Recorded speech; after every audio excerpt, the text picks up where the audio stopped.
the rich young man who came to Jesus with the question is unable to rise up to the challenge which Jesus poses him, namely, go and sell what you have and give it to the poor, and you will have treasure in heaven, and come follow me.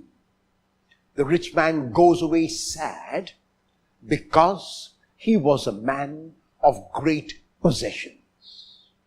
It is not that he was a man of great possessions, but that he was greatly possessed by his possessions. Jesus then turns to his disciples and the crowd listening to him and says to them that it is hard for a rich person to enter the kingdom. And the disciples are amazed. The disciples are surprised. The crowd asks, why? Because riches are a sign of God's blessing.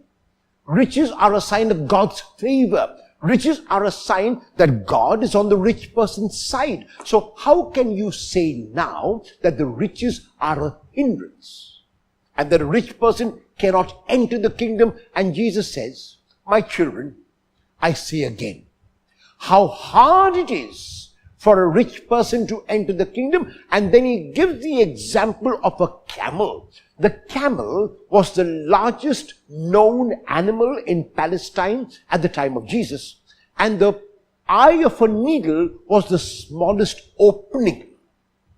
Jesus says, it is even possible for a camel to enter the eye of a needle, and we say, that's impossible. And he says, yes, that is possible. But it is impossible for a rich person to enter the kingdom. And so the question is, why is this so? And my own interpretation of the words of Jesus are these: not how hard it is for those who have riches to enter the kingdom of God, but how hard it is for those whom riches have. In other words, those who are controlled by their riches, those who are left unfree by their riches, those whom the riches have taken a hold of.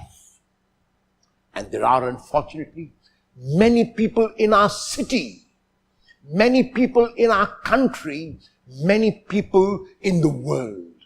And there are examples of Bill Gates, and there are examples of Warren Buffett, and there are examples of Azim Premji who give and give without counting the cost. Can we emulate them in a small way today by giving to at least one needy person?